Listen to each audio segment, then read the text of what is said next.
Celeste from personalexcellence.co. Welcome to Ask Celeste. Today's question is from Mel, and she asks, Hi Celeste, how can I ignore negative comments from backstabbers and show that I am better without them? Firstly, Mel, I'm sorry that you're currently dealing with backstabbers. It must not be an easy experience. I believe all of us here must have dealt with a backstabber or negative person at one point in our lives, and it is never easy, when dealing with such people, because it can be a very toxic experience, and sometimes the comments involved, they can be very hurtful as well. So the first thing that I want you to know, Mel, is that such people, the backstabbers, the toxic people, they will always be around. So it doesn't matter what you do or how great of a person you are or how amazing of a person you are. The thing is that these people, they'll always have something negative to say or find something to pinpoint about you. So it is not really about you as much as it is more about the negativity inside of them. So even if you're not in their lives right now, chances are this backstabbing behavior will probably still be happening. Just not between you and them, but them and their friends, their colleagues, and so on. So the goal here isn't to please or to appease such people, but to learn how to move on.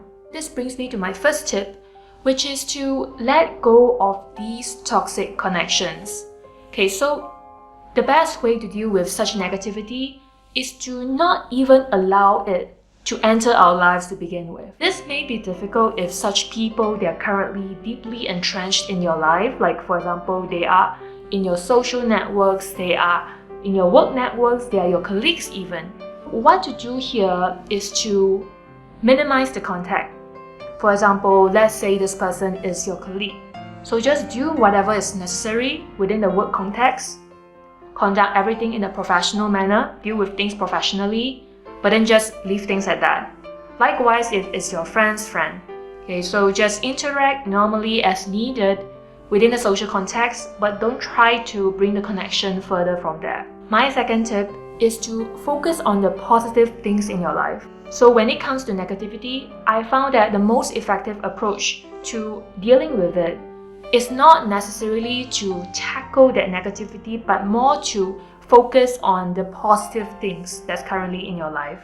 Let me give you an example. So once there was this backstabber that said some things really negative about me. When I heard that, that was really shocking because I thought this person was a friend.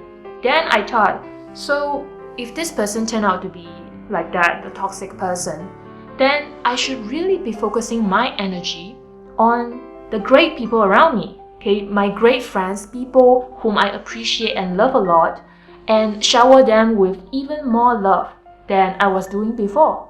So as opposed to spending my time on this negative encounter and letting this negativity grow more and more, I then focused on building my best relationships in my life, including sending flowers to my friend to let her know that I appreciate her for being such a great friend. Sending text messages, sending emails to my other close friends to let them know I appreciate them for being there with me in my life.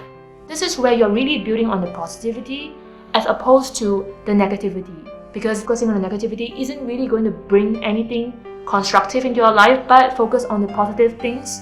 They will only attract more and more positive energy. So similarly, work on yourself, the positive things in yourself, like your life purpose, your values, your goals.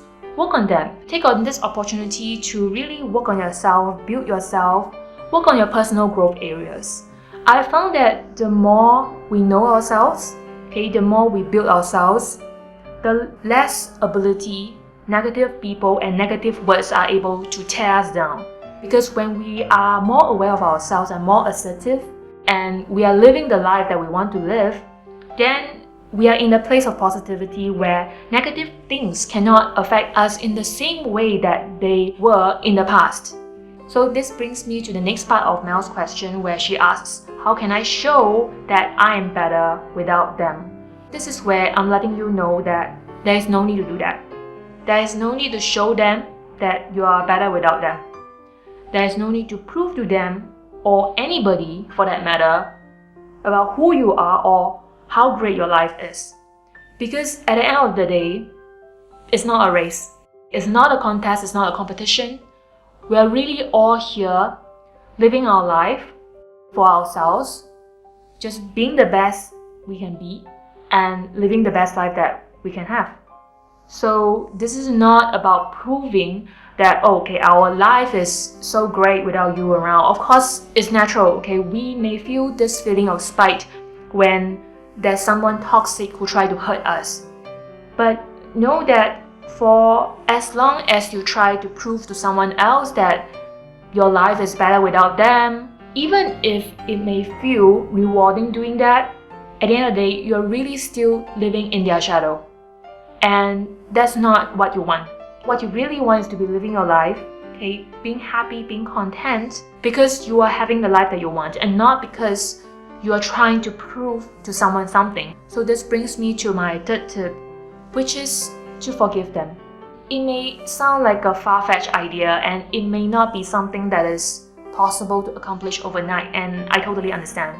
So I would say this is something that you work on as a process, as a journey, as opposed to an overnight affair. Because for as long as you hold certain hate or resentment or anger inside you, well, it may feel rewarding in that, okay, you may feel like that person backstabbed me. Okay, he or she deserves that hate in me, he or she doesn't deserve my forgiveness. The point is that it is really not about him or her deserving that hate or anger, but more that as long as you're holding on this hate and anger inside you, the person who is really suffering isn't really them as much as it is you. One of my favorite quotes is by Louis Smith, which says, "To forgive is to set a prisoner free and discover that the prisoner was you." When we hate someone and we're angry at people, the person who is really suffering at the end of the day is ourselves. Because this hate, this anger, we're carrying inside us in our hearts, okay, in our souls, our bodies. So the person who is really suffering all these flames of the anger and resentment is really us at the end of the day, 24/7, for as long as we're carrying on this hate. So what will really help us to move forward is by forgiving. Because whatever the person did, backstabber or not, I always believe that everyone has a reason for doing something at the end of the day.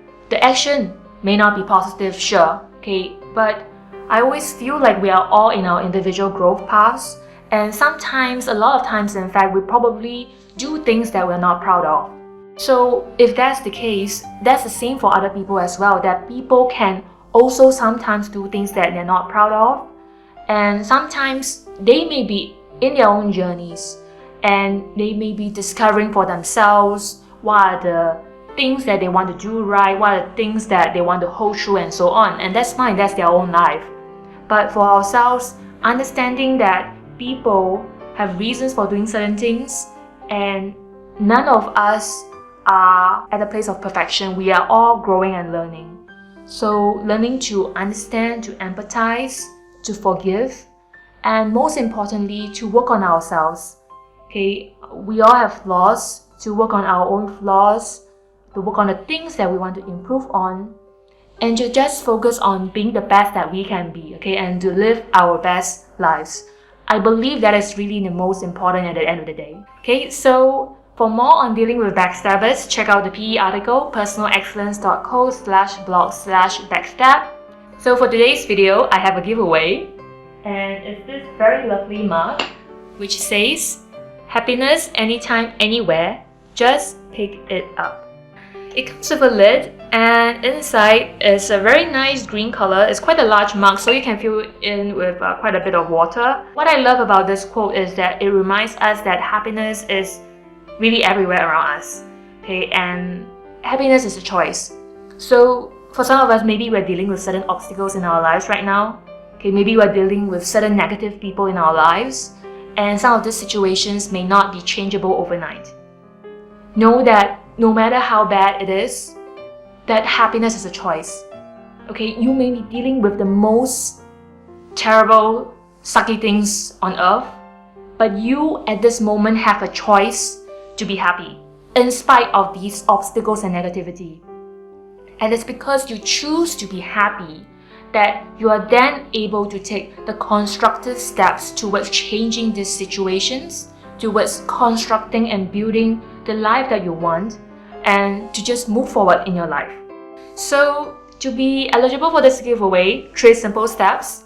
First step, please give a like, a thumbs up for this video.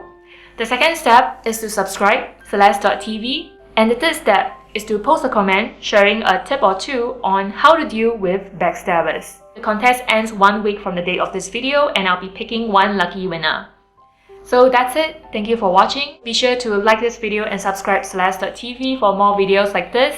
And I'll see you guys in the next video. Bye guys!